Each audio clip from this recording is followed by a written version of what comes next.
Сенің Теле2 маған Wi-Fi-ны қабызмай ма?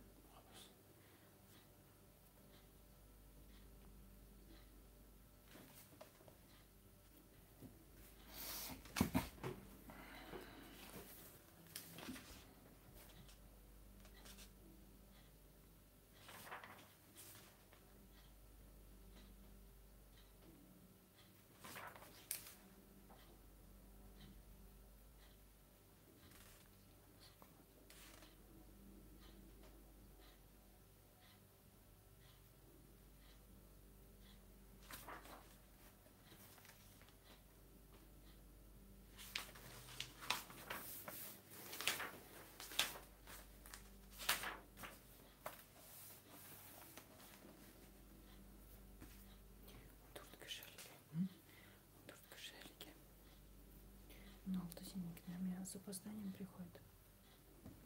Сұраулар болса вдруг мен мұнда башлайсың. Мен намаз оқып алайын.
Бисмиллахир-рахманир-рахим. Еще немножко подождем, пока люди зайдут.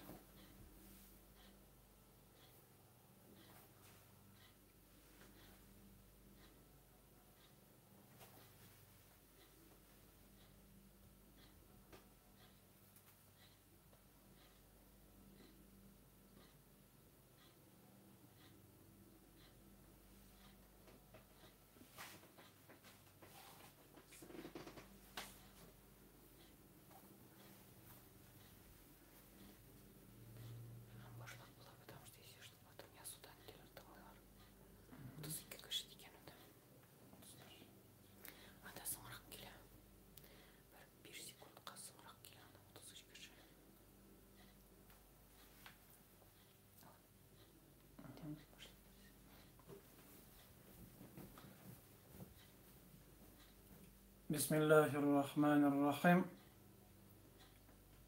إن الحمد لله نحمده ونستعينه ونستغفره ونعوذ بالله من شرور أنفسنا ومن سيئات أعمالنا من يهده الله فلا مضل له ومن يضلل فلا هادي له وأشهد أن لا إله إلا الله وحده لا شريك له محمدا عبده ورسوله صلى الله عليه وعلى آله وصحبه أجمعين. Восхваляем Всевышнего Аллаху Субханаху ва Тааля, который достоин всех наших похвал. К нему мы обращаемся за помощью, и у него просим прощения совершенные грехи, и к нему прибегаем от зла наших душ и наших дурных поступков. Тот, кого Всевышний Аллах Субханаху ва Тааля наставил на истинный путь, то никто его не введет в заблуждение. Тот, кого Аллах Субханаху ва Тааля ввел в заблуждение, никто не сможет наставить на истинный путь. И я свидетельствую, что нет божества достойного поклонения, кроме Всевышнего Аллаха ва Тааля, который един и нет у него сотоварищей. И свидетельствую, что Мухаммад, саллаллаху алейхи вассалям, его раб и его посланник. Амма ба'д. Ассаламу алейкум ва рахматуллахи ва баракатух. Иншааллах, продолжим уроки джаназа, уроки, связанные с умершим, с покойником. И мы дошли с вами до намаза, то есть намаза джаназа. То есть мы покойника омыли, мы его завернули в кафан. Следующим пунктом, то есть в шариате, идет совершение ему намаза. Совершение ему намаза. То есть вымыли, сразу же понесли читать намаз. Но понятно, что у нас часто между омыванием и заворачиванием в кафан и намазом иногда бывают некоторые действия, то есть, там, делать дуа возле умершего, чтение Корана там, и так далее. Эти все действия, они больше такие традиционные, то есть в книгах по фикху они не упоминаются. Поэтому у нас самое главное, завернув кафан, то мы читаем, должны его нести туда, где будут ему совершать джаназа. Намаз, так как нужно спешить, не задерживаться с похоронами умершего, то есть не откладывать, поэтому как можно быстрее делать. И намаз джаназа, как и все предыдущие действия, как омывание гусль, как заворачивание в кафан, является фарзом кифая. И уже в отличие от омывания и заворачивания в кафан, на намазе могут присутствовать многие люди на джаназа намазе. И посланник Аллаха саллям и сам совершал всем умершим намаз джаназа практически, и приказывал это делать подвижникам, и это является единогласным мнением ученых. Этот намаз, он имеет свои достоинства, то есть в нем есть польза как для совершающего намаз,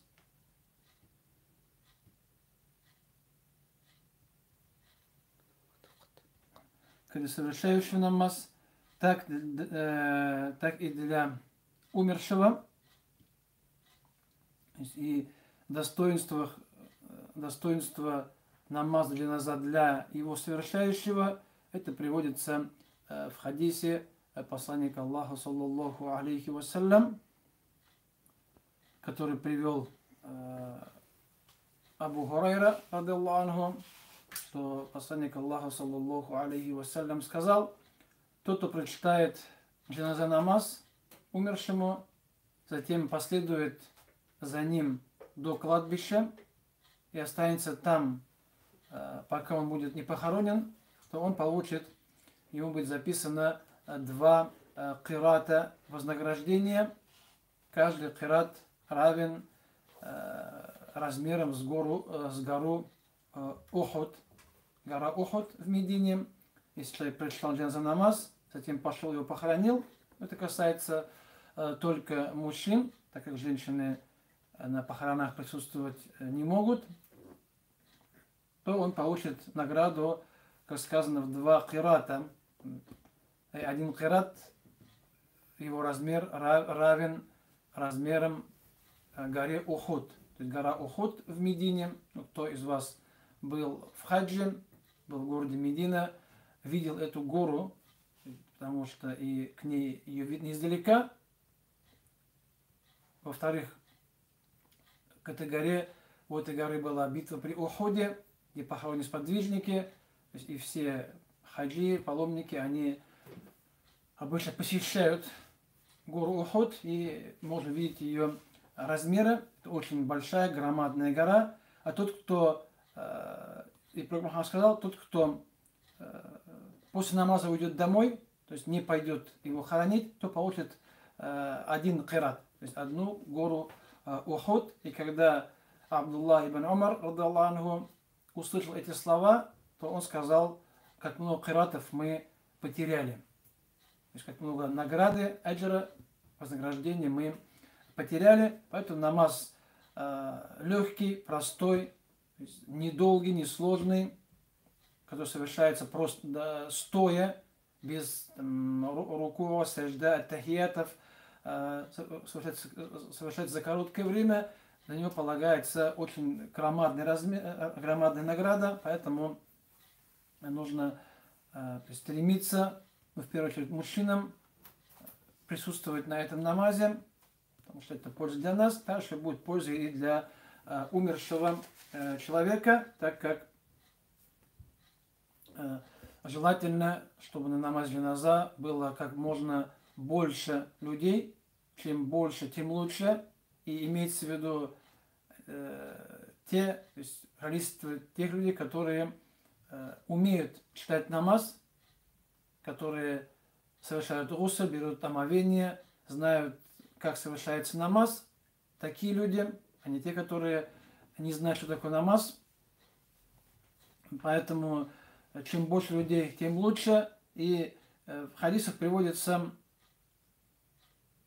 и 40 человек, если будет, из хадиса приводится и 100 человек.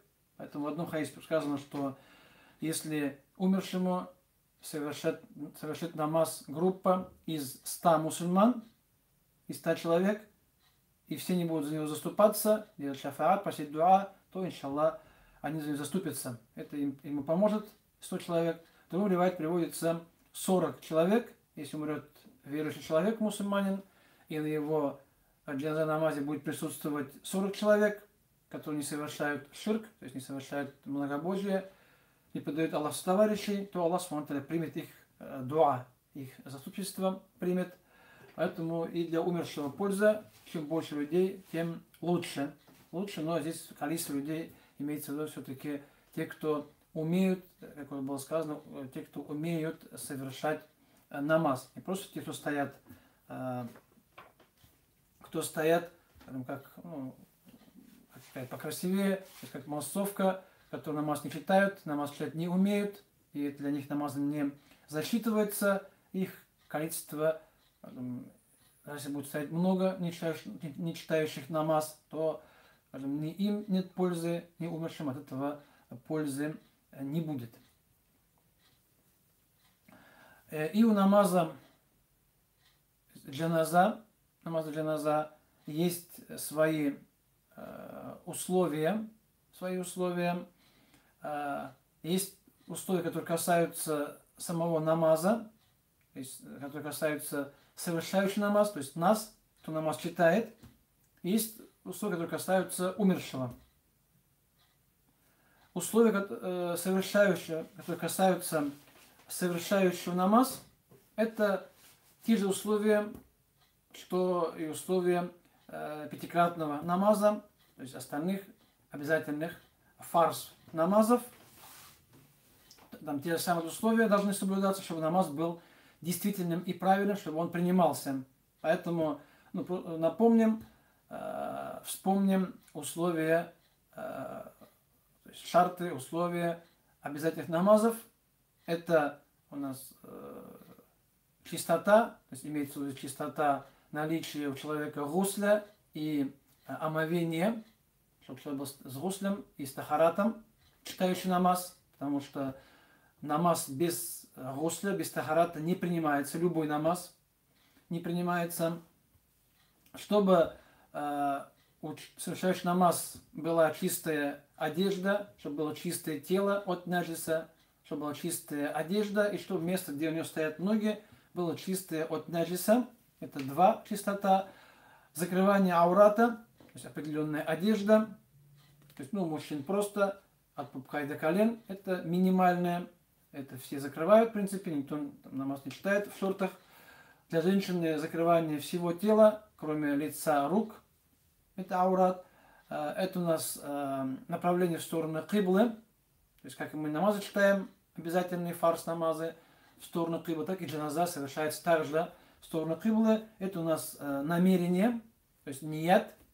намерение, чтобы человек, что он собирается совершить джаназа, намаз, то есть у него внутри мысленно он настроился, подумал, он хочет совершать джаназа. Намаз — это вот условия намазов для джаназа и для фарш намазов, они одинаковые, потому что и тот, и другой называется намаз. Мы говорим или намаз, зухар намаз, и говорим намаз. Намаз, значит, условия их должны соблюдаться. И поэтому, если у человека нет омовения, то его ставить на намаз даже неправильно. Хотя такое в некоторых деревнях практикуется, что имамы ставят всех, тех, кто пришел на намаз. Тахарат есть, нет, умеет, не умеет намаз совершать без разницы, всех ставят на намаз, то здесь не выполняются условия, потому что у них, возможно, есть наджис на теле, одежде, возможно, одежда у них есть, одета, намерение могут сделать, но вот отсутствие тахарата, даже иногда отсутствие гусля у людей, делают этот намаз неправильным, недействительным. И, наверное, даже ставить человека на намаз без тахарата будет неправильно, так как это условие, которое приводится в Коране. Аллах в Коране приказывает тем, кто желают совершить намаз, и у них нет омовения, тахарата, чтобы они совершили омовение, взяли тахарат, поэтому ставят их на намаз без тахарата, и вставать на намаз без тахарата — это неправильно, это нарушение религии. Этот намаз не считается намазом, он не принимается.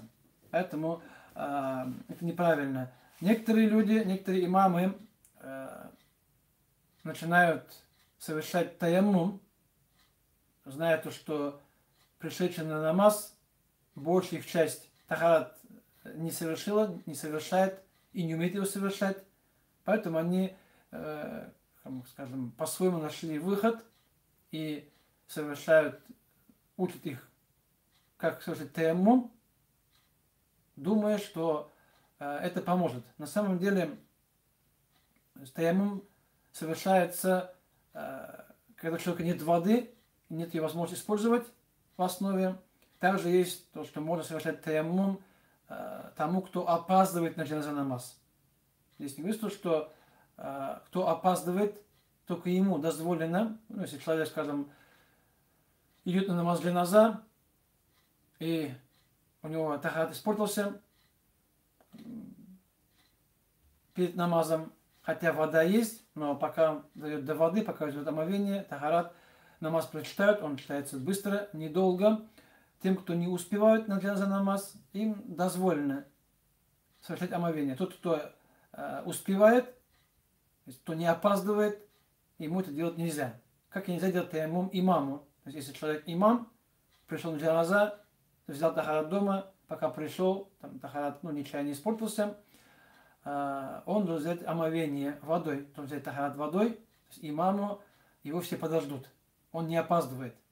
Имам не может опаздывать, его могут все подождать, поэтому касается только того, кто следует за имамом, и тот, кто опаздывает на намаз, только их касается.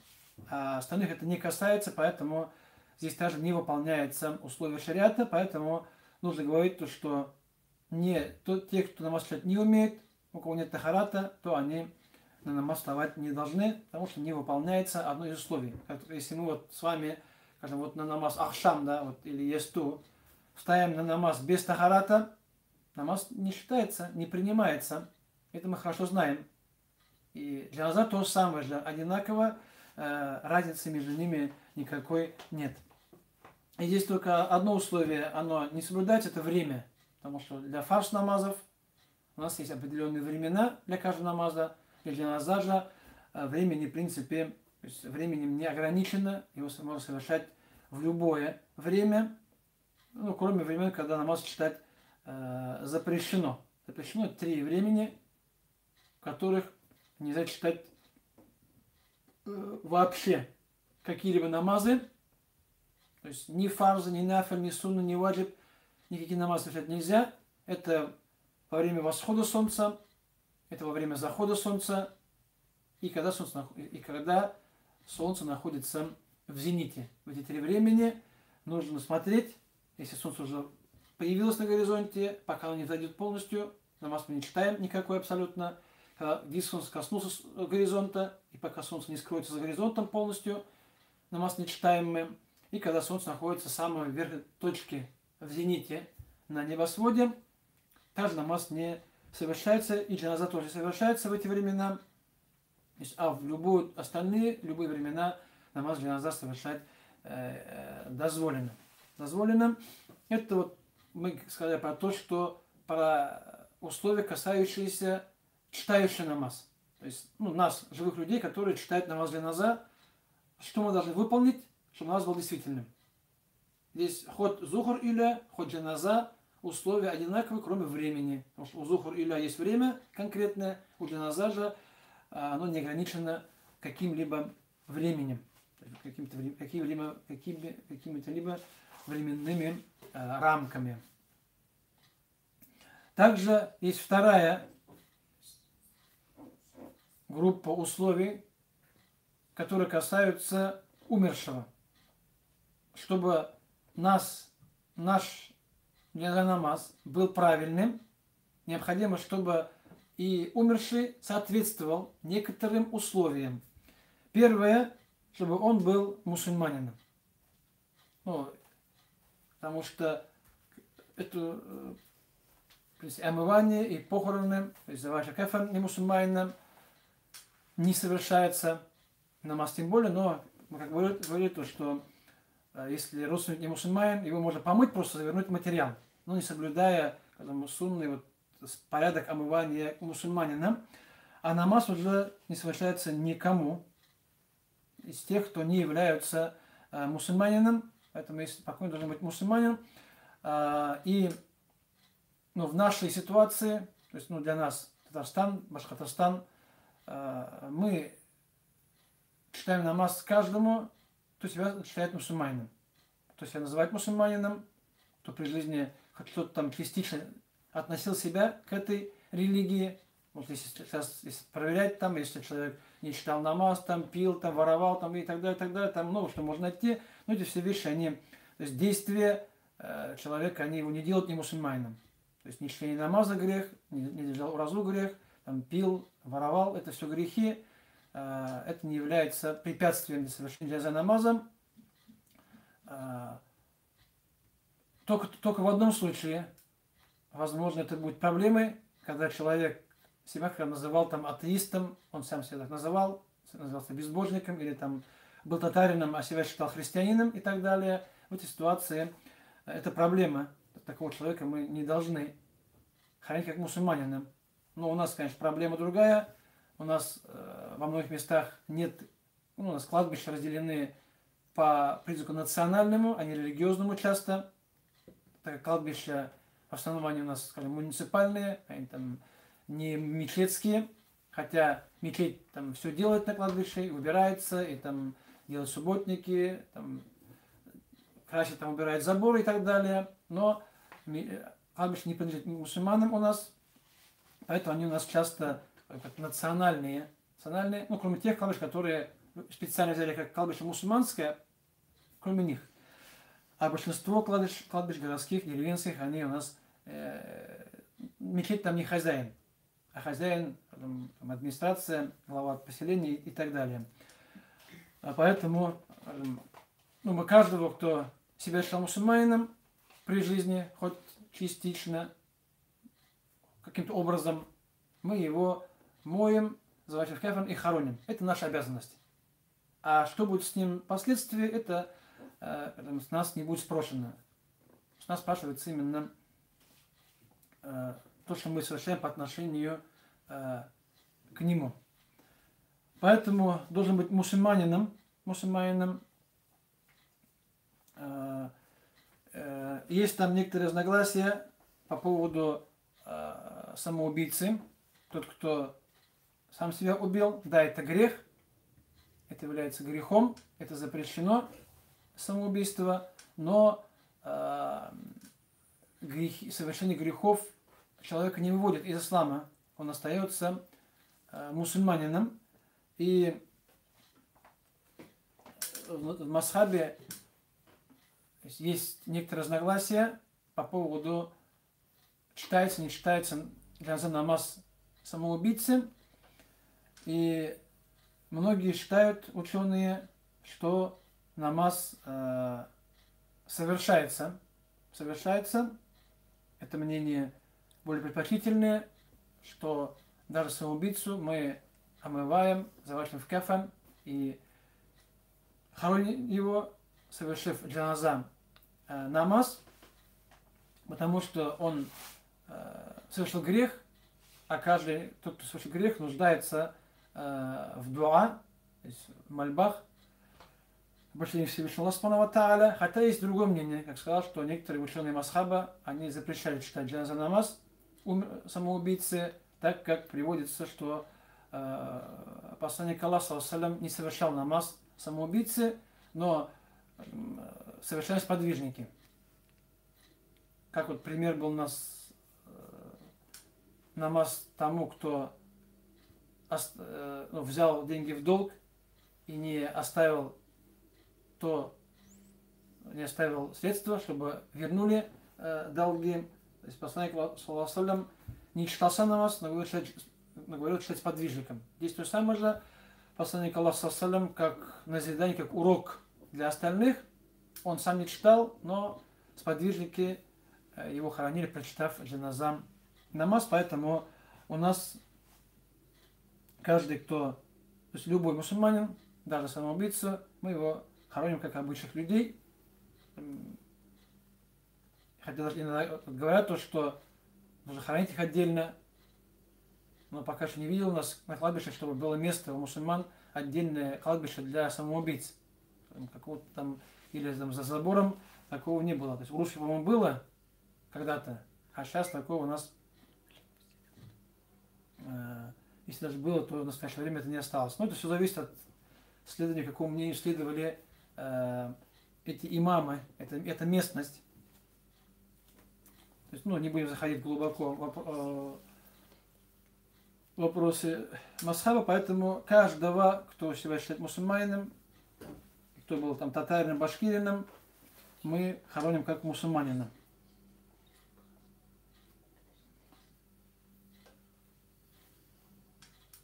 Также условие, чтобы покойник был, то есть чистым, чистота покойника, то есть его тело, его кафенник и место, где он был, чтобы они были чистыми. То есть мы должны его омыть, покойника, мы должны, чтобы кафенник был чистый.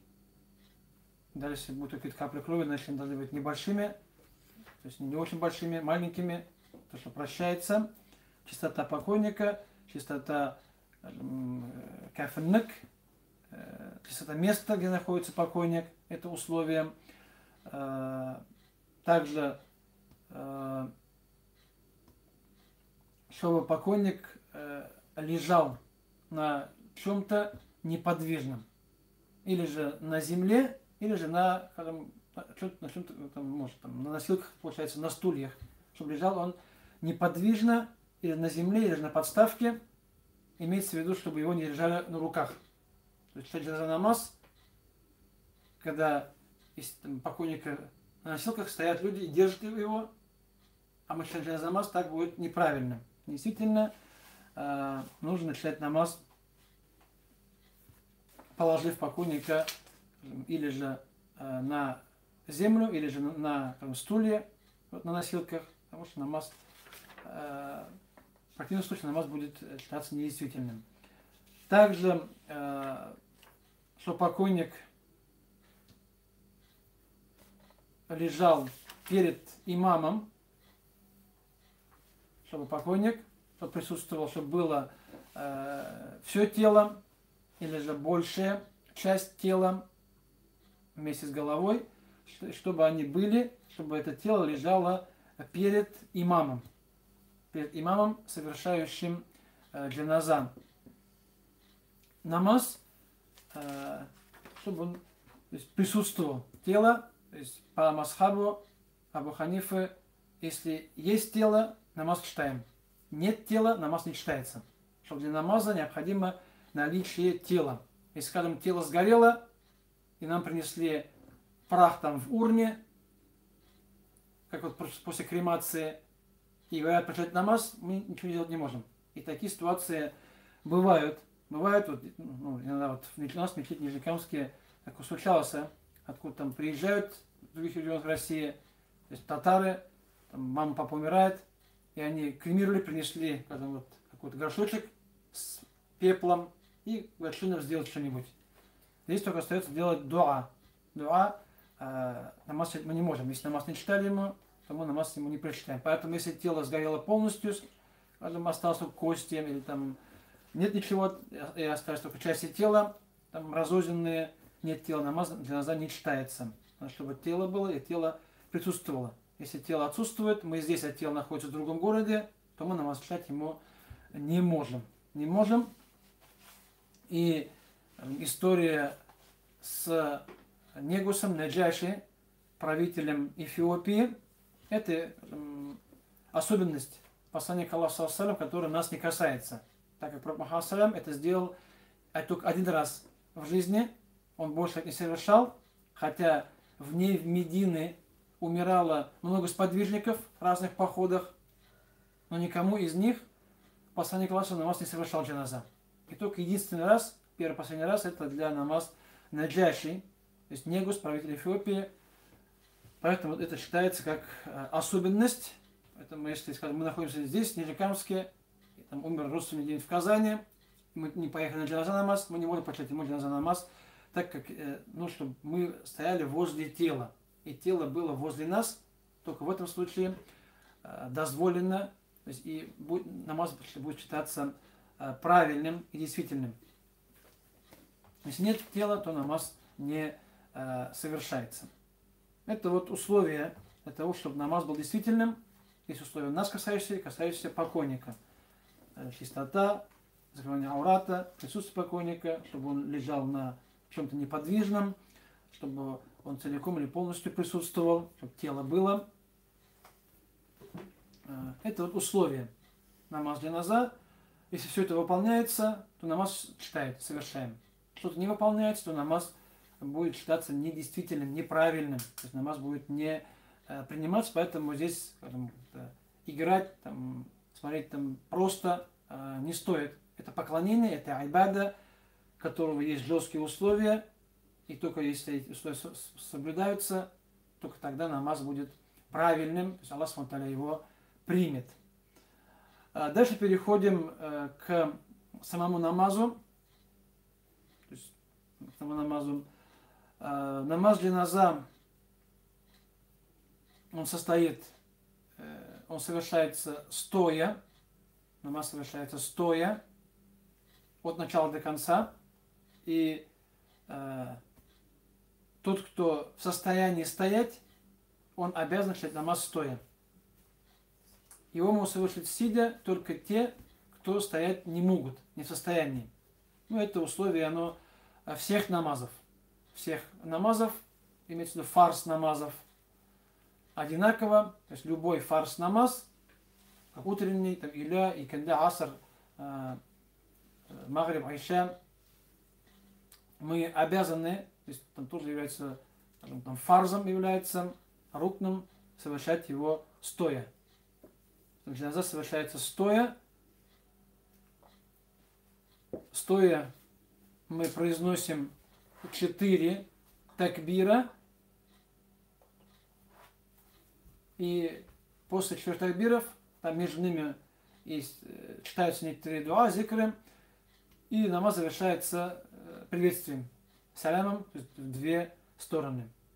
Поэтому мы с тахаратом встаем в сторону киблы и произносим такбир, то есть первый такбир, это тот, кто у нас вводит намаз, ну, как обычно, как вы начинаете читать намаз обычный любой, также поднимаем руки, ну, если по словам Абу Ханифы, мужчины до уровня ушей, женщины до уровня плеч поднимают, и руки поднимаются в намазе только один раз, ну, как обычно в намазах, такбир, подняли руки, сказали такбир, Аллаху Акбар, и руки поставили на свое место.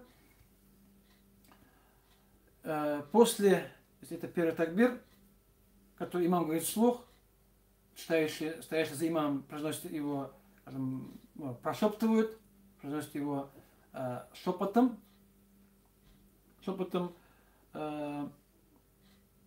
и после первого такбира мы читаем дуа, то есть thana.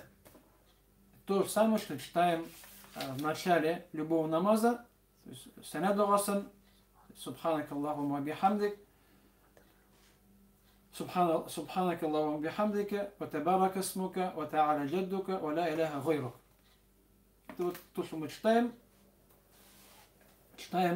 то же самое же одинаково и там, и здесь, исходя из того, что читается thana, не читается сура Фатиха, так как намаз джаназа, хоть и называется намазом, но он не является намазом полноценным, как остальные намазы, так как намаз джаназа это больше дуа, чем намаз. А поэтому после первого такбира мы восхваляем Всевышнего Аллаха Субхану ва Тааля. Потом первый такбир, после него мы читаем дуа thana, سبحانك اللهم وبحمدك وتبارك اسمك وتعالى جدك ولا إله غيرك. Затем произносится второй такбир, который произносится, имам говорит вслух его, руки у нас стоят на месте, руки не поднимаются. Произносится второй такбир. После второго такбира читаем салават. Салават, который читаем в конце каждого намаза. Аллахумма салли аля Мухаммад ва аля али Мухаммад, кама саллайта аля Ибрахима ва аля али Ибрахима, иннака хамидун маджид. Аллахумма барик аля Мухаммадин ва аля али Мухаммад, кама баракта аля Ибрахима ва аля али Ибрахима, иннака хамидун маджид. Это салават читаем после второго такбира в намазе джаназа. Получается, вот две вещи, мы их знаем. То есть тот, кто читает намаз, он эти зикры в намазе он знает. Затем произносится третий такбир, то есть говорим Аллаху Акбар, не поднимая рук. После третьего такбира читается, произносится дуа. Это место, где читается дуа, и у нас, то есть там в хадисах приводится несколько видов дуа. У нас у татар, и у нас в книгах Масаба Абу Ханифы чаще всего приводится дуа Аллаху махфир ли хайина ва майитина ва сагирина ва кабирина ва закирина ва унthana ва шахидина ва гайбина. По-моему, местами она меняется, да. Аллаху ман ахьяйтуху минна фа ахйихи аля иман ва ман таваффайтуху минна фа таваффаху аля ислам. Аллахумма ла тахримна аджраху ва ла tudillana ба'даху. Ну, может, это тоже приводится в сборниках хадисов, в книгах по фикху. Возможно, в наших книгах татарских иногда могут приводиться немного там чуть-чуть, ну, плюс-минус, может быть, иногда, но суть остается одна и та же. То есть после третьего такбира мы читаем дуа умершему. Это вот специальный дуа, который есть. Если мы знаем его, не знаем, получается уж какую-либо дуа. Там и другие варианты могут приводиться. Это дуа читается, если умерший был взрослым или же в возрасте совершения намаза. Если ребенок был маленьким, то там еще приводится отдельная дуа. То есть добавляется к этому дуа, то есть там Аллаху джа'алиху аляна фаратан ва салафан ва аджран. Добавляется, я сейчас не буду переводить эти дуа. Эти все дуа, они обычно в любой книге по джаназа вы можете найти. Саму дуа, транскрипцию, переводы и так далее. Ну, что взрослому дуа, детям добавляется еще продолжение этого дуа. Это мы читаем после третьего такбира. Затем произносим четвертый такбир. После него ничто не читается. После него говорим салям две стороны. То есть вправо салям алейкум рахматуллах и влево салям алейкум рахматуллах, и намаз завершен. Вот мы стоя сказали 4 такбира, читали сана, салават, дуа прочитали, салям, и намаз у нас завершен, читали стоя, то есть без рукуа, без сажда, без аттахията, без сидения. Как начали стоя, так завершили намаз стоя. Намаз совершается, то есть просто. И обычно у нас мы, читающий намаз, знает все, кроме вот дуа. Дуа умершему обычно его не знают.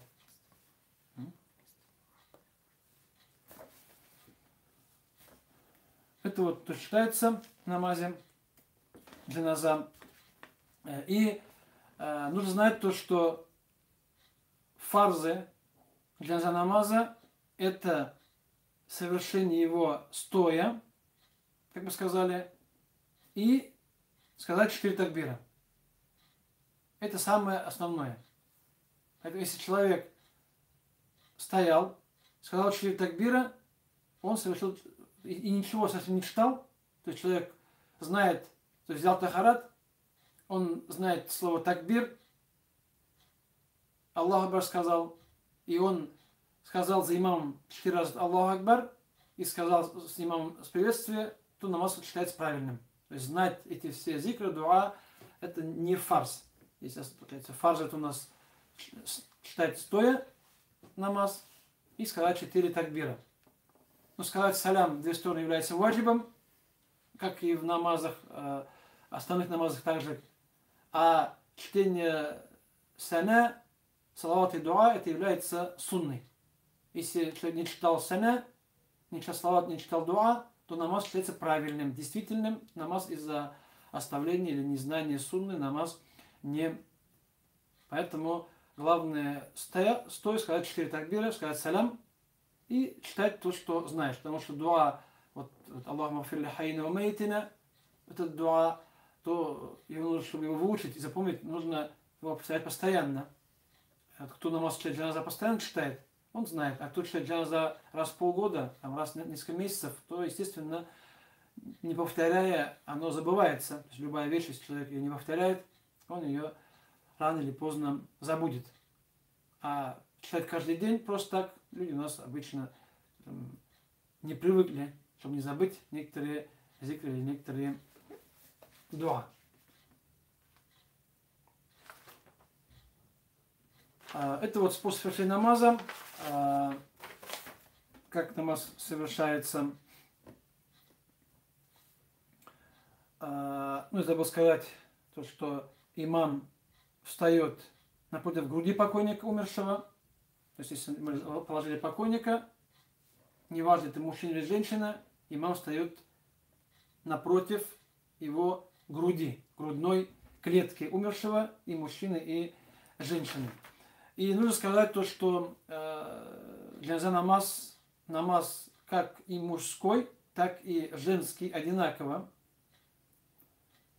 В книгах Масхаба, то есть я не видел, чтобы приходил запрет читать джаназа намаз женщинам, как у нас в некоторых местах могут.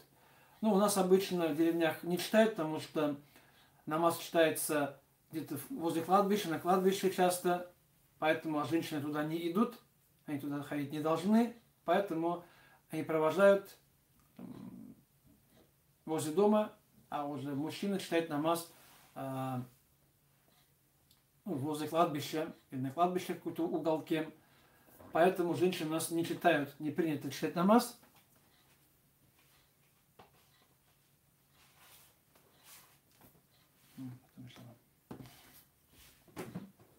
И в книге Масхаба сказано, то есть, во-первых, что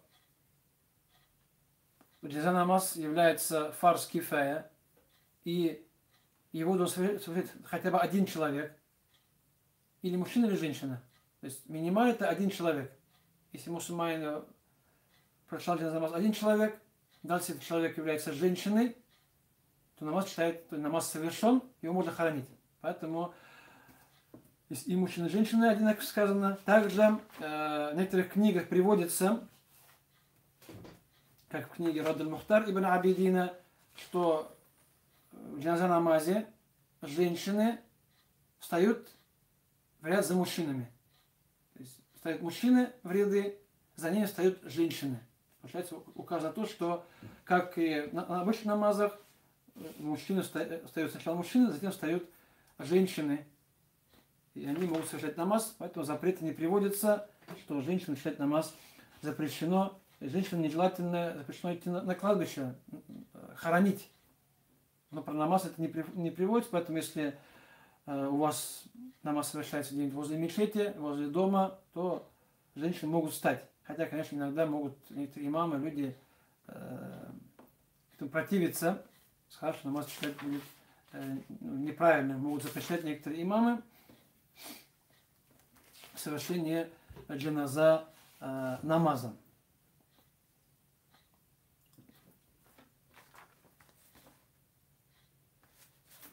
И в этом намазе, джаназа намаз, есть те, кто имеют больше прав для чтения джаназа намаза.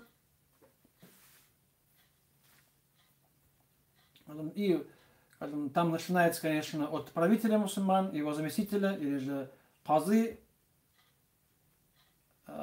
который обычно часто, конечно, не присутствует у нас с вами. А если в основе имам, скажем, махалли, имам мечети, он имеет больше прав совершать намаз умершему человеку.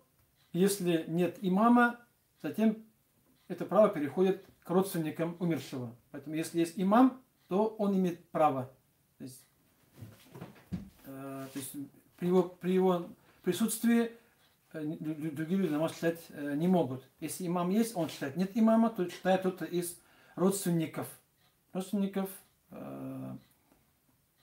это, скажем, отец, если есть отец, или же жена, это его муж, сын, брат, ну, вот в этой порядке.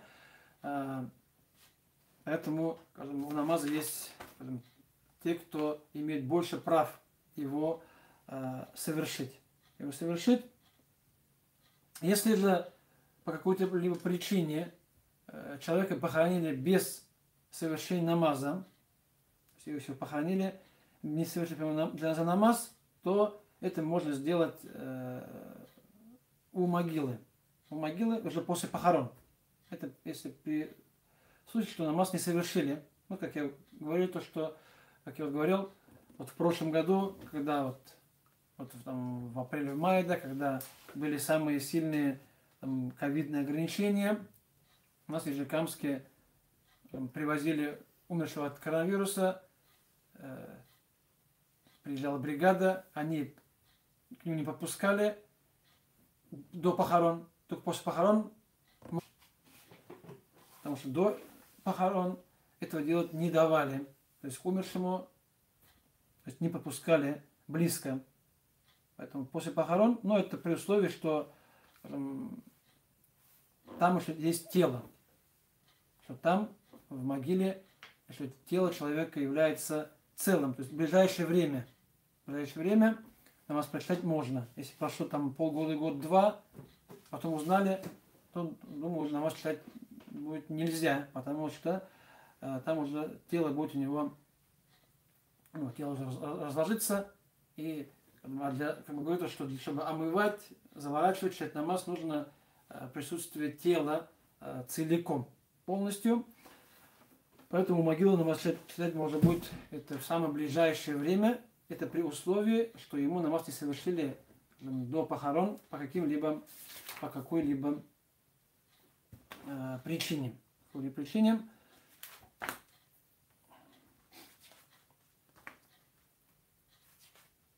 При намазе джаназа желательно вставать в 3 ряда. Если, конечно, людей там не очень много, да, если людей там немного, то желательно встать в 3 ряда, поделить шеш намаз именно на 3 саффа. Даже если будет там 5, 6, 10 человек, их нужно также поделить на 3 ряда. Это джаназа намаз, такой же намаз, поэтому, хотя, конечно, он читается быстро, коротко, то есть возможность нарушения тахарата минимальная, но в этом мире может быть разное, поэтому если человек, который встал на намаз, джаназа, и у него там тахат нарушился во время намаза, то его намаз нарушается. Ну, как обычные намазы, одинаково. Если разницы нет, нужно будет уйти уже, и намаз человек не совершит. Джаназа намаз совершается, по Мусхабу Ханиф, только один раз. Джаназа намаз совершается только один раз. Поэтому если совершили в одном месте, то в другом месте совершить будет неправильно. Если, скажем, в одной городе совершили намаз джаназа, потом приехали в деревню, то там уже жители деревни, они не могут читать намаз джаназа, могут сделать дуа, так как намаз читается только один раз, он не повторяется. Если кто опоздал на намаз джаназа, он не может его прочитать. Кто только успел, то они прочитали, кто не успел, то они не прочитали данный намаз. И если уж так случится, что человек опоздал на джаназа намаз, то есть пришел где-то посередине намаза, то он присоединяется, то, что успел, он совершает с ними, а уже после саляма имама он просто говорит такбиры, даже, может, не читая то, что было, потому что пока намаз короткий, и ты там опознал на два такбира, после саляма имама говоришь два такбира и говоришь салям вправо-лево, потому что там уже люди начинают уже ходить, там уже покойника уносит быстренько, там стоять читать намаз уже будет неудобно, потому что там будут люди ходить перед тобой. Просто, если такое, наверное, такое бывает не очень часто, чтобы человек опаздывал, но вот мне самого такого было, что пока там выходил, уже намаз начали читать, опоздал на 6 такбиров, после саляма имама сказал такбир, сказал салям и последовал. Чтобы не теряться, чтобы не потеряться в этой ситуации. В книгах по фикху приводится, что нежелательно читать намаз в мечети джаназа. У нас, в принципе, не принято, поэтому не так страшно, чтобы у нас не заносят умершего в мечеть. Не принято. Значит, вопрос для нас остается больше вопросом теории. Если увидите такой вопрос в книгах, поймите, что это является теорией, а не практикой в нашей местности. И, еще забыл сказать, что покойника имам встает же напротив груди умершего, и так, чтобы возле покойника, чтобы его голова, он лежал перпендикулярно кибле, чтобы от нас голова была справа от нас, ноги были слева от нас. То есть, если мы положили его, имам встал в сторону киблы, передо мной лежит умерший, я встаю напротив груди его, справа от меня будет голова его, слева будут ноги умершего. Как и в могиле. Должен также у нас получается на какую сторону получается, если у нас север-юг получается, головой на запад, ногами на восток получится, да. То есть у нас головой на запад, ногами на восток. Потому что мы будем смотреть на юг. И я говорил, что если человек опаздывает на намаз, именно опаздывает, то есть там же намаз начинается, а человек прибегает, тахат у него нету, вода есть, но пока возьмешь тахат водой, тебя ждать не будут. В этом случае просто ты ему совершил, лицо, руки протер и присоединился к намазу. Это касается того, кто опаздывает. Имам это не касается, потому что имам он не опаздывает, имам его могут ждать, поэтому имам это не касается. И тех, кто, скажем, не опаздывает, это тоже не касается. Касается только тех, кто опаздывает. Вот то, что касается джаназа намаза. По поводу, мы говорим, что намаз читаем лучше там, где больше людей можешь собрать.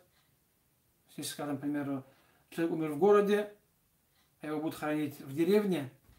Если мы в городе соберем людей больше, намного, чем в деревне, то лучше читать намаз в городе. Хотя, конечно, в деревне тоже вот люди ждут, что приедут читать намаз. Вот такое было, мы намаз прочитали в городе, а привезли уже... намаз прочитали иногда возле дома. То есть, у нас обычно читают намаз часто на кладбище или возле кладбища. Хотя, конечно, в основе читать намазы, то есть направить в сторону могилы, то есть, это, не для наза, а обычно намазы, это является запрещенным. Но если при условии, что получается, вот я стою, могила находится прямо передо мной. То есть непосредственно передо мной могила находится. Если могила это вдалеке, и есть преграда между мной и могилой, это уже не считается нежелательным. Или, скажем, на кладбище есть какое-то место специальное там построенное для намазов, или же в какой-то части кладбища читать намаз, могила с той стороны, а читать намаз в сторону кибла, где нет могил. Хоть на кладбище, но могила находится справа, да, а там кибла в сторону налево. Перед нами нет ни одной могилы совсем.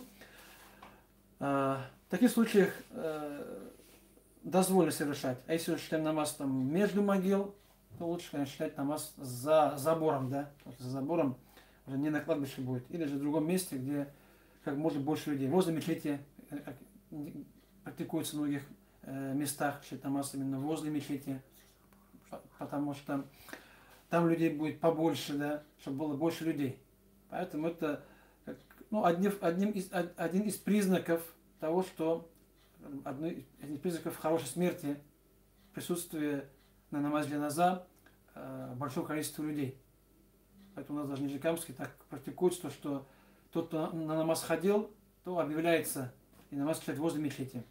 А кто намаз мечеть не ходил, намаз не читал, и тоже намаз читаем, потому что людей будет поменьше обычно. А на этих людей мы там объявления раскидываются во всех группах. Там, если после джумра намаз читается, там все джумра выходит, там, получается 2000 человек. В этом благо для читающего джаназа, для умершего. Так, вроде бы я все сказал, что касается намаза джаназа.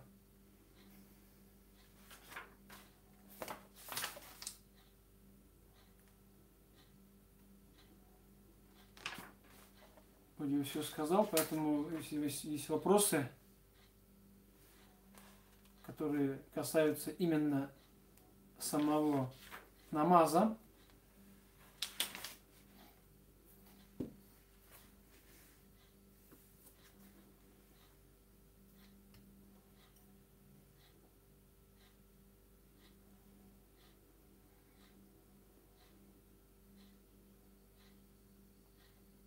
то есть вопрос, как будто я по нему сказал уже ответ на него. Для намаз должен читаться возле могилы перед похоронами. Ну, все-таки там вне могилы, подальше от могил, все-таки лучше не на кладбище, там, где больше всего людей соберется. Стоящий за имамом, вопрос, стоящий за имамом, если не знают дуа после салавата, могут прочитать что-то другое вместо этого дуа.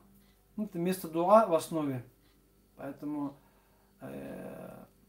конечно, намаз, там, читать дуа на своем языке, Аллах алям, это проблематично. Да. То есть, там человек просто читает, просто Раб Аллаху магфирху, там, да, Аллаху мархамху, да, сказать, думаю, многим будет легко сказать. Или любую другую дуа прочитайте, чтобы не стоять, ничего не читая, да. Можно прочитать там любую дуа, которую вы знаете, скажем, из Корана и Сунны, которые вы учили там, разные Раббана, многие, вы можете их читать. Вопрос, что делать, если опоздал на 1, 2 или 3 такбира в джаназа намазе? Как я сказал, то что если человек опоздал на начало намаза и пришел, когда уже было сказано несколько такбиров, то мы к намазу присоединяемся.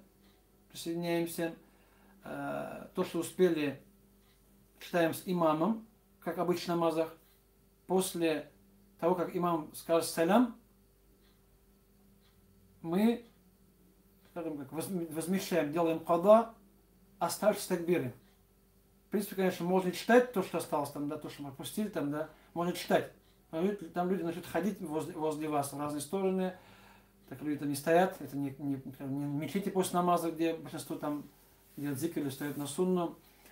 Поэтому можно просто сказать, как вы сказали, пропустили 3 такбира. Теперь только на 1 такбир.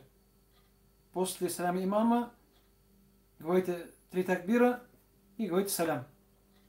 И входите в намаза. Ничего не считаем.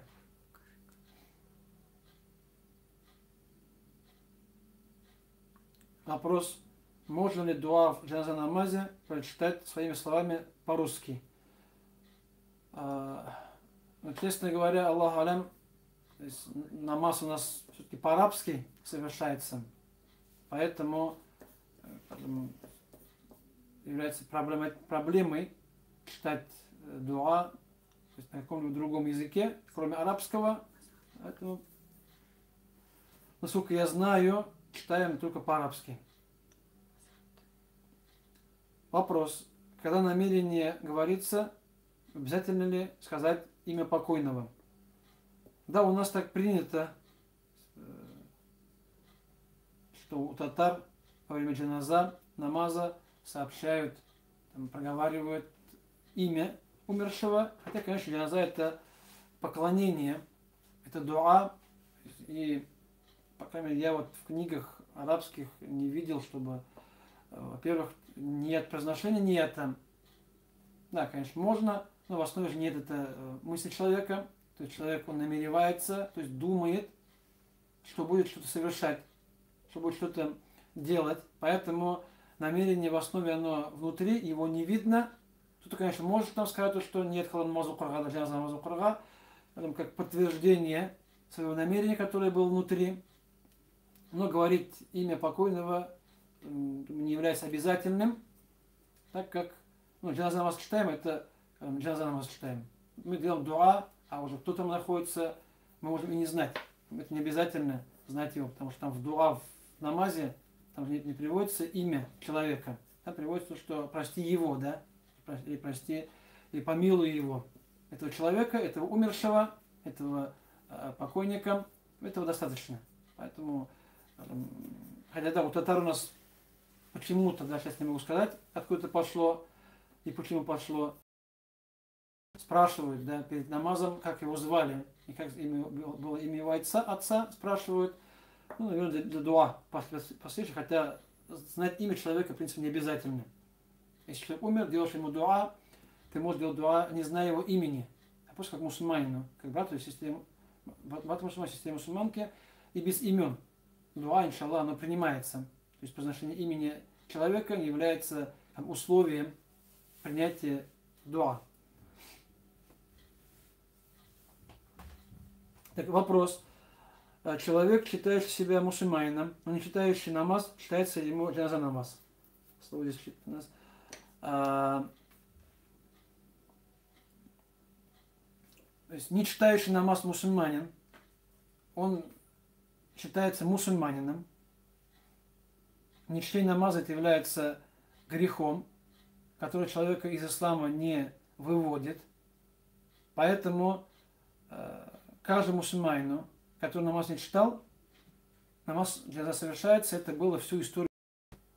Даже в те века, когда не читающий намаз практически не было, это первые века ислама, где все мусульмане читали намаз поголовно, и когда среди них появлялся, кто намаз не читал, там единицы, даже их хоронили с намазом. Поэтому хороним каждого мусульманина, неважно, читал намаз, не читал намаз, мы его хороним как мусульманина. Есть вопрос, какие есть признаки благой смерти. Ну, это мы говорим, что произношение слов «ля иляха Аллах» перед смертью. Там, может, человек там улыбается, там, пот на лбу человека приводится, если человек умер, у него там вышел пот, вспотел немного, признак, то есть улыбка на лице, то, что было много людей на намазе. Вот то, что сейчас я могу сказать. Да. Ну, может, там еще во время поклонения человек умер, да, там, где-то в хаджи, может, умер человек умер там в пятницу, или там во время намаза умер, во время азана умер и так далее. ну, совершая поклонение.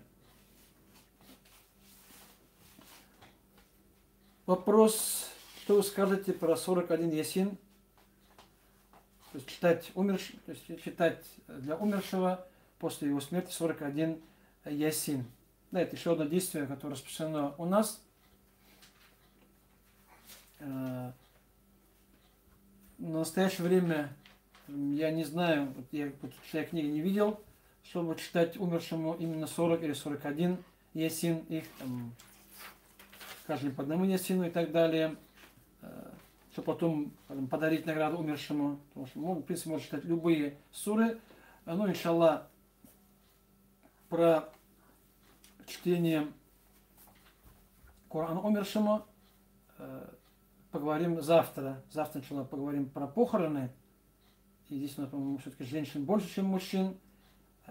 Поэтому будем не так сильно, не так подробно, так как женщины на похоронах не участвуют, только мужчины. И то, что уже после похорон, иншаллах, постараемся все это упомянуть.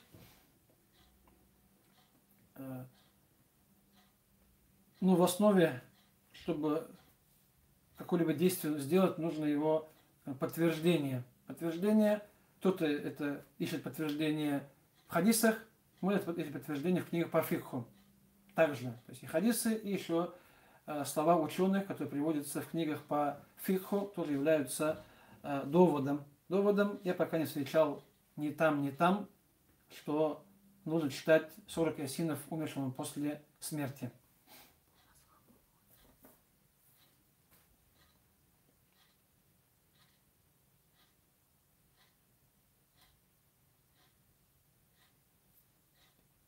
Да, по-моему, вопросы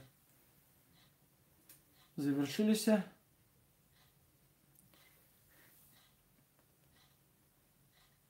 Если нет вопросов, урок, иншаллах, будем